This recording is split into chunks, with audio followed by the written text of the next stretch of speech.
Do you know what's so wonderful about feelings, even painful feelings, is that they are incredibly useful data. Incredibly useful data. I worked with a astoundingly brilliant somatic theory therapist for a number of years, and he told me during my formative years as a therapist, he told me, Adam, remember this: pain is only information. That's all that pain is. People are born without pain receptors. Their life expectancy is anywhere from 15 to 25. They usually die because they don't experience pain, so they don't learn what's dangerous for them. So they end up bleeding to death. They end up dying in some awful way that they would have avoided if they had been able to feel pain.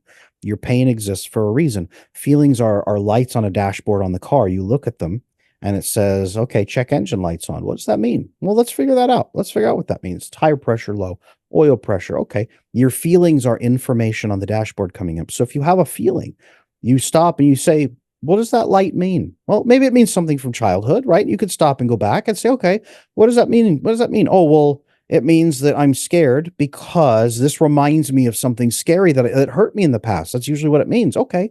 Well, I remember when my dad, told me I wasn't good enough because I hadn't achieved the 100%. I only got a 90%.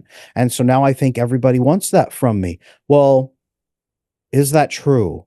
Right? Cognitive piece came in. B.F. Skinner was behaviorist. Then we started merging behaviorism with CBT, cognitive behavioral therapy. So cognitive, we are cognitive beings just as much as we are beings of flesh. Cognitive, is that true? Does everybody want that from me? Well, I don't know. I don't know if everybody demands that I make 100% perfect on everything. Well, let me stop and reality test with the people around me. Let me stop and check in for expectations. Let's ask my wife, sweetheart, where do you want me to be? Is 100% mandatory, or you like the dudes on Twitter tell me, if I'm not 100%, are you going to leave me? If I have a feeling, are you going to walk out of the house, cheat on me with my best friend on the front lawn while I look through the window at you after 20 years of marriage because I had one moment of imperfection, like the guys tell me on Twitter? Or is 90% okay? Is 80% okay? Where is the requirement? We start reality testing, right? That's the answer. That is the answer, is understand that your feelings mean something, but they're not always right. And then what do you want to do about them? See, that right there is incredibly polarizing because and I love you, babe, Carrie Michelle, she'll say, I feel this, Yep. therefore it must be the totality. And maybe Hmm. it is in that moment. But whether Hmm. it's Peter Levine or whether it's anybody in the field of like the nervous system, the branches that control us autonomically, unconsciously, essentially, those are wired really early. So maybe for her and maybe for any of us that are feeling something where we cognitively think it's true, because if we're feeling it, it couldn't be true. How do you unpack that to make sense to the body and the mind both? Instead of it just making sense, there was a feeling, there was a thought, oh, it must be true. How do you unpack that with the reality test a little bit deeper? Feelings are incredibly, incredibly useful. Women especially often rely on those feelings because that's intuition. It guides them. It means something. This is why women get so hurt when men say your feelings are stupid and I will not listen to them. The ancient Grecian myth of Cassandra is very indicative of the female psyche. Cassandra, for anyone who's not familiar, was blessed by the god Apollo with absolute perfect clairvoyance. She would always know the perfect future. But when she rejected his advances, he then cursed her with an additional piece, was that she would have absolute crystal clear clairvoyance and always know the future, but no one would ever believe her ever. And she was cursed. And that's the female psyche in a nutshell, is when they're in romantic relationships, my feelings mean something and I know the truth and I'm intuitive. For example, really quick, research indicates that one of the biggest indicators of a long-term, healthy, stable marriage is a hormone called vasopressin.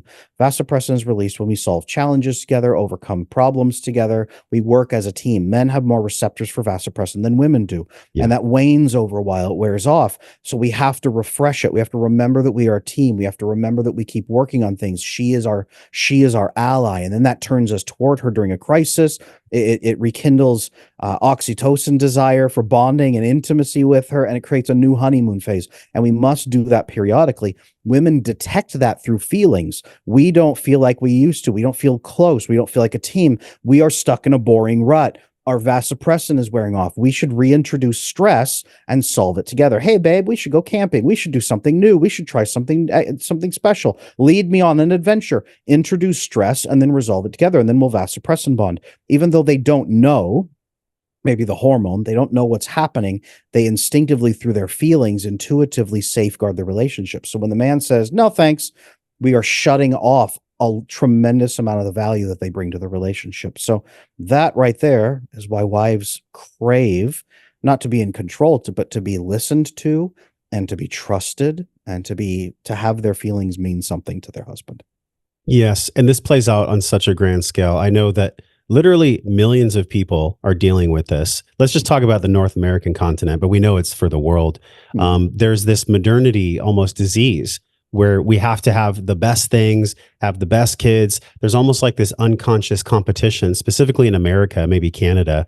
You're in Wisconsin. I'm sure you get the whiff of this at times. There's this subtle competition where women compete through different ways than men compete. Men compete by having more zeros on their bank account, having more boats or more cars or more things, but women compete in a different way. I wonder if you could talk about that a little bit, because I think that's also some of the unhealthy dynamics that fuel the part of modernity that, quite frankly, I don't want to play in anymore. It's just not something I'm interested in.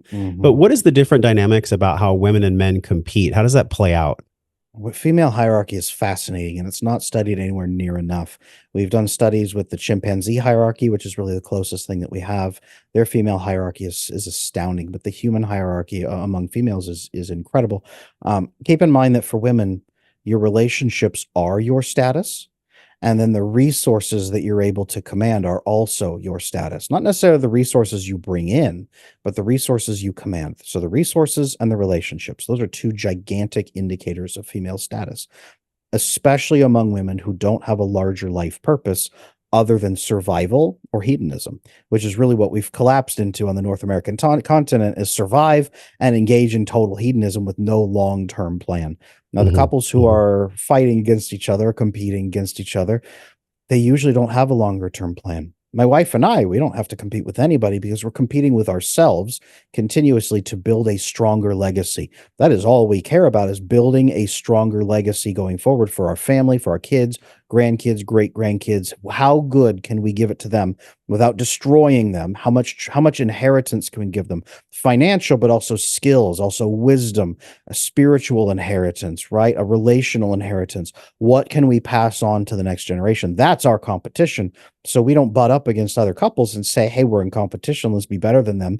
We butt up against other couples and say, how can we work together to enhance each other's families so that your family thrives and so does mine?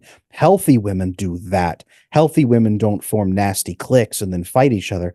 Healthy women form huge, wonderful, flowing family structures that then resonate and create deeper intimacy for everybody involved. Check out some of the videos on this screen that are perfectly curated based on the video you just saw. Make sure you follow me, and I'll see you in the next video.